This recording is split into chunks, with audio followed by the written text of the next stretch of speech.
Oke, assalamualaikum warahmatullahi wabarakatuh. Sekarang kita masuk ke video ketiga, yaitu tentang case penulisan business model generation. Meneruskan video selanjutnya, karena pada case toko online kali ini kita adalah membuat kursus membaca kitab kuning, kita lanjutkan ke penulisan business modelnya. Jadi berdasarkan riset yang pada video sebelumnya, pasarnya dari kursus membaca kitab kuning ini adalah 6.600. Nah, ini menunjukkan pasar yang besar. Lalu profit marginnya sudah memenuhi kriteria, yaitu kita bisa mendapatkan 75.000 per peserta. Jadi potensi keuntungan apabila kita mendapatkan 100 peserta itu sekitar 7.500.000, dan kapasitas supplier pun unlimited gitu. Next, nah jadi business model generation seperti yang kita baca di artikel ya. Nah, ini pada intinya kita mengisi 9 blok dasar yang harus kita isi supaya kita bisa paham dengan baik setiap aspek yang ada di bisnis model kita. Sebagai contoh, kali ini adalah metode Mumtaz kan, tadi yang bagaimana cara belajar baca kitab kuning. Nah, kita mulai dari customer segments atau target market kita. Nah, target market kita adalah orang-orang yang ingin belajar bahasa Arab. Itu yang pertama. Terus yang kedua adalah orang-orang yang ingin belajar baca kitab kuning gitu. Setelah itu value propositionnya atau apa sih kelebihan produk kita dibanding lain. Pertama, ini ilmunya udah proven dan dijamin bisa. Kenapa? Karena yang membuat buku ini dokter gitu kan, udah ahlinya. Terus yang kedua, belajarnya juga cepet, nggak lama-lama, cuma 2 hari. Udah gitu dijamin bisa, proven, belajar cepet, dan metodenya itu bisa diajarkan lagi ke orang lain sama dia. Jadi di samping dia belajar, dia juga bisa mengajarkan ke orang lain. Terus channelsnya itu adalah bagaimana sih kita bisa memberitahu customer segments kita tentang value proposition yang kita miliki. Nah, ini singkatnya sih cara pemasarannya gitu. Ini kita pakai SEO, Facebook untuk pemasaran secara online, dan ini pasang spanduk ya untuk pemasaran secara offline-nya. Terus relationship apa yang kita pengen bangun setelah itu atau sebelumnya. Nah, di sini kita setelah orang ikut kursus kita, mereka bisa tetap keep kontak gitu, dan belajar lebih jauh lagi, dan itu gratis kayak gitu.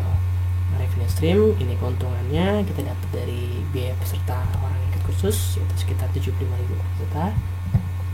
Key activities atau aktivitas kunci. Yang pertama, kita harus bikin web, terus riset kata kunci, buat artikel, link building, Facebook Ads sama YouTube. Terus key resourcesnya, misalkan metode belajarnya kan metode Mumtaz. Nah, terus pengajarnya sama pemasarnya, pengasar online atau offline. Terus partnersnya itu Facebook consultant. Misalkan ini kan ada channelnya Facebook, tapi kita nggak bisa masarin menggunakan Facebook. Nah, kita otomatis harus berpartner dengan orang yang bisa Facebook gitu. Terus pembuat bukunya, pengajar metodenya, sama misalkan kita gedung untuk pembelajaran yang sewa, ya penyewa gedungnya gitu. Cost structure, misalkan ini biaya yang harus kita keluarkan, yaitu misalkan hosting domain, biaya internet per bulan, terus sewa gedung, terus bicara sama pemasarnya. Nah, sekarang mungkin teman-teman bertanya, ini fungsinya apa sih, kok repot-repot gitu kan bikin business plan kayak gini. Nah, ini kita ambil contohnya di customer saja ya.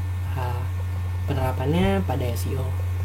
Sebenarnya fungsinya itu ada banyak banget penulisan business plan. Kita ambil satu contoh aja di sini, penerapan business generation terhadap SEO.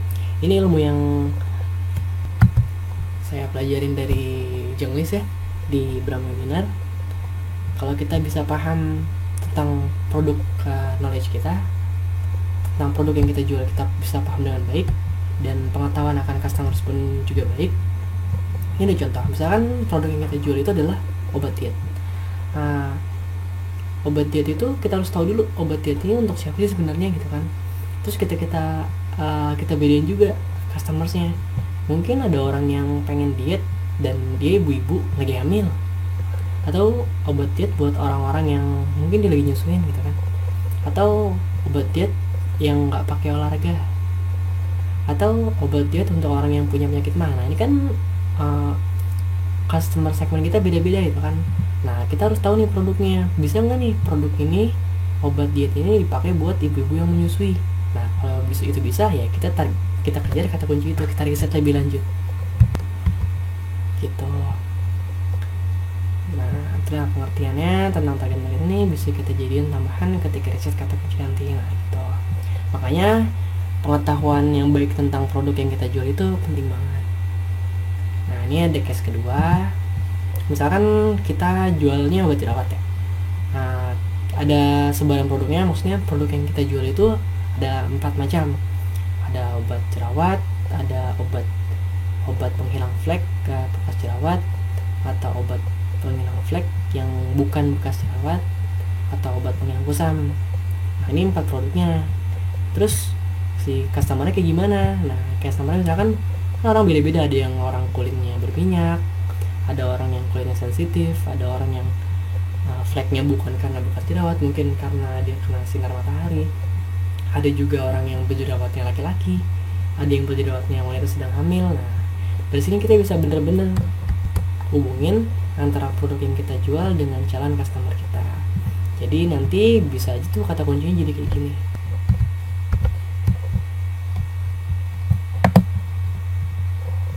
Jadinya obat jerawat untuk pria yang kulitnya berminyak.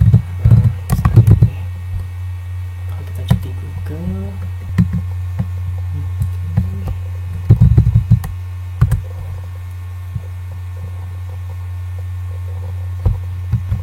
misalkan obat jerawat pria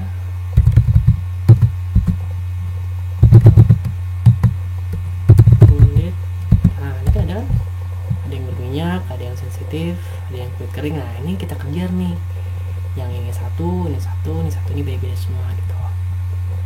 Tapi kalau misalkan kita nggak jual yang obat jerawat untuk kulit sensitif, jangan dikejar gitu. Nah itu pentingnya dari pengetahuan akan produk digabung dengan pengetahuan akan customer. Nah itu bisa jadi tambahan kata kunci ketika kita sedang melakukan riset kata kunci kayak gitu. Oke, demikian video kali ini. Nah di video selanjutnya baru kita masuk tentang riset kata kunci ya. Assalamualaikum warahmatullahi wabarakatuh.